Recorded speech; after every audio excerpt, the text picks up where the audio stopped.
ഇപ്പോൾ നമുക്കൊപ്പം K Muraleedharan telephone line ചേരുകയാണ്. കോൺഗ്രസ് നേതാവ് ശ്രീ കെ മുരളീധരൻ, രാഹുൽ മാങ്കൂട്ടത്തിൽ പാലക്കാട് എത്തി വോട്ട് രേഖപ്പെടുത്തിയിരിക്കുന്നു. പാലക്കാട് MLA ഓഫീസിലേക്ക് പോയിരിക്കുന്നു. അവിടെ പ്രാദേശിക നേതാക്കളൊക്കെ ബൊക്കെയൊക്കെ നൽകി സ്വീകരിച്ചിരിക്കുന്നു എന്നതിന്റെ വാർത്തകളാണ് വരുന്നത്. അല്ല, അതൊരു എല്ലാ പൗരന്മാർക്കും വോട്ട് ചെയ്യാനുള്ള അവകാശം ഉണ്ടല്ലോ. ഒരു വോട്ടവകാശമുള്ള ഒരു പൗരൻ വന്ന് വോട്ട് ചെയ്തു പോയി. അതിൽ കൂടുതലായിട്ട് ഞങ്ങൾക്ക് അതിൽ കാര്യമൊന്നുമില്ല. അതേപോ ഈ വന്ന വ്യക്തി ഇപ്പൊ ഞങ്ങളുടെ പാർട്ടിയിൽ ആരുമല്ല. പക്ഷേ വോട്ടിങ്ങിന് ഇനിയും അരമണിക്കൂറോളം സമയം കിടക്കുകയാണ്. രാഹുൽ മാങ്കൂട്ടത്തിന്റെ വരവ് പാർട്ടിയെ ബാധിക്കുമോ? ഒരു കണക്കിലും ബാധിക്കില്ല. പാർട്ടിക്ക് പുറത്തുള്ള ഒരാൾ, അയാൾ ഒരു ഇന്ത്യൻ പൗരനാണല്ലോ, പൗരന് വോട്ടവകാശമുണ്ട്. അതുകൊണ്ട് വന്ന് വോട്ട് ചെയ്തു പോയി. അതല്ല, ഞങ്ങൾക്ക് ഒരു ഉത്തരവാദിത്വം ഇല്ല. MLA ആയി തുടരും എന്നതാണ് രാഹുൽ മാങ്കൂട്ടത്തിൽ പറയുന്നത്. അതിപ്പോ ഞങ്ങൾക്കൊന്നും ചെയ്യാന്ന് പറഞ്ഞാൽ ഞങ്ങൾ പുറത്താക്കിയ ആളാ. പക്ഷേ പ്രാദേശിക നേതാക്കൾ ബൊക്കെ നൽകി രാഹുൽ മാങ്കൂട്ടത്തിനെ സ്വീകരിച്ചു. പാർട്ടിയുടെ ഔദ്യോഗിക സ്ഥാനത്തുള്ളവരാണെങ്കിൽ നാളെ പരിശോധിച്ച് പാർട്ടി ജില്ലാ നേതൃത്വം നടപടിയെടുക്കും. രാഹുലിന്റെ ഈ വിഷയത്തിൽ കോൺഗ്രസിൽ ഇപ്പോഴും ഭിന്നതയുണ്ടോ? KPCC അധ്യക്ഷൻ ഒരു ഭിന്നതയില്ല. എല്ലാവരും അക്കാര്യത്തിൽ ഒറ്റക്കെട്ടാണ്. പാർട്ടിക്ക് പുറത്തുള്ള ഒരാളെ കുറിച്ച് പാർട്ടിക്കകത്ത് ചർച്ച ചെയ്യേണ്ട ആവശ്യമില്ല. പാർട്ടിയോട് നടത്തുന്ന ഒരു വെല്ലുവിളിയാണോ രാഹുൽ മാങ്കൂട്ടത്തിന്റെ ഈ വരവ്?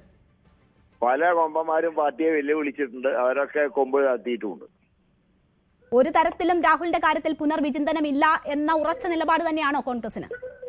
1% പോലും പുനർചിന്തനമില്ല. ഓക്കെ, പാലക്കാട് തുടരാനുള്ള തീരുമാനമാണ് രാഹുൽ മാങ്കൂട്ടത്തിൽ എടുക്കുന്നത്. പ്രാദേശികമായി അതിനുള്ള സഹായങ്ങൾ ലഭിച്ചാൽ അതിന് നിൽക്കുന്നവർക്കെതിരെ നടപടി ഉണ്ടാകും പാർട്ടിയിൽ, ഇല്ലേ? ശരി, കെ മുരളീധരനാണ് മുതിർന്ന നേതാവ് നമുക്കൊപ്പം സംസാരിച്ചത്. രാഹുൽ മാങ്കൂട്ടത്തിനേക്കാൾ വലിയ കൊമ്പന്മാർ പാർട്ടിയോട് കൊമ്പ് കോർത്തിട്ടുണ്ട്. അതൊന്നും നടന്നിട്ടില്ല. അവരൊക്കെ കൊമ്പ് താഴ്ത്തിയിട്ടുണ്ട് എന്നതാണ് പറയുന്നത്. രാഹുൽ മാങ്കൂട്ടത്തിൽ വിഷയത്തിൽ 1% പോലും പുനർവിചിന്തനമില്ല കോൺഗ്രസ് പാർട്ടിക്ക് എന്ന് കെ മുരളീധരൻ പറയുന്നു. രാഹുൽ മാങ്കൂട്ടത്തിൽ വിഷയത്തിൽ ശക്തമായ നിലപാട് സ്വീകരിച്ചിട്ടുള്ളവരിൽ ഒരാളാണ് കെ മുരളീധരൻ. ആ കെ മുരളീധരൻ ഉറപ്പിച്ചു പറയുകയാണ്, ഇതിലും കൊമ്പുള്ള മനുഷ്യർ കൊമ്പ് കോർത്തിട്ടുണ്ട്, അവർ കൊമ്പ് താഴ്ത്തിയിട്ടുള്ള ചരിത്രവുമുണ്ട് എന്ന് പറയുകയാണ്.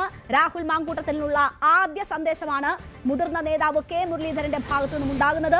പാലക്കാട് ആരെങ്കിലും ഔദ്യോഗിക സ്ഥാനങ്ങളിൽ ഇരിക്കുന്നവർ രാഹുൽ മാങ്കൂട്ടത്തിലുമായി സഹകരിച്ചിട്ടുണ്ടെങ്കിൽ അത് പരിശോധിച്ച് നടപടി ഉണ്ടാകും എന്നുകൂടി കെ മുരളീധരൻ പറയുന്നുണ്ട്. TG സജിത്ത് തുടരുന്നുണ്ട്. സജിത്ത്, കെ മുരളീധരൻ ഈ വിഷയത്തിൽ ശക്തമായ നിലപാട് സ്വീകരിച്ച വ്യക്തിയാണ്.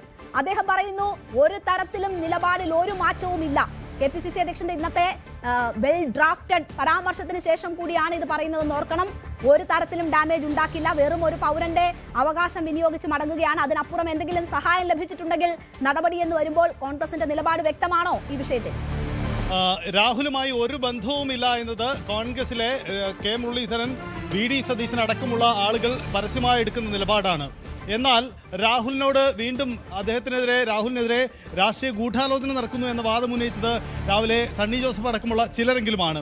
അത്തരം ആളുകൾക്കുള്ള മറുപടി കൂടിയാണ് കെ മുരളീധരൻ്റെ വാക്കുകളിലുള്ളത്. അതായത് രാഹുലുമായി ഒരു ബന്ധവുമില്ല, പാർട്ടി പുറത്താക്കിയ ആൾ എന്ത് ചെയ്താലും തങ്ങൾക്ക് അതിൽ ഒരു ഉത്തരവാദിത്വവുമില്ല, പാർട്ടിയെ വെല്ലുവിളിക്കാനാവില്ല, ഇതിനേക്കാൾ വലിയ കൊമ്പന്മാർ വീണിട്ടുണ്ട് എന്ന് പറയുന്നു. ഒപ്പം രാഹുൽ MLA സ്ഥാനം രാജിവെക്കുക അദ്ദേഹത്തിൻ്റെ നിലപാട് എന്നുകൂടി പറയുന്നു. അതായത് കോൺഗ്രസിന് ഈ രാഷ്ട്രീയ പ്രതിസന്ധിയിൽ എടുക്കാൻ കഴിയുന്ന ഏറ്റവും ശക്തമായ ഒരു ന്യായീകരണം പ്രതിരോധം എന്നുകൂടി ഈ നേതാക്കളുടെ വാക്കുകളിൽ നിന്ന് നമുക്ക് മനസ്സിലാക്കാനാവും. അതിനപ്പുറം മറ്റൊരു നിലപാടും എടുക്കാനില്ല. രാഹുലുമായി ഒരു ബന്ധത്തിനുമില്ല. അങ്ങനെ ഏതെങ്കിലും തരത്തിൽ രാഹുലിനെ ന്യായീകരിക്കാനോ അനുകൂല നിലപാട് എടുക്കാനോ ചെയ്യുന്നത് പാർട്ടിക്ക് രാഷ്ട്രീയ നഷ്ടം മാത്രമേ ഉണ്ടാക്കൂ എന്ന വിലയിരുത്തലാണ് ഈ നേതാക്കൾ ഈ നിലപാടെടുക്കുന്നത്.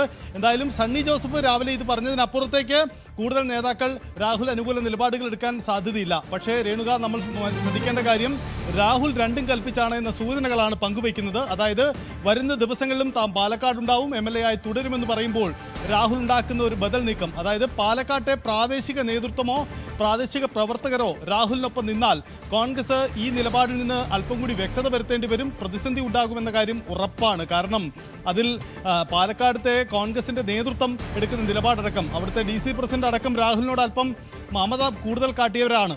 സ്വാഭാവികമായും അത് വെല്ലുവിളിയാവില്ലേ?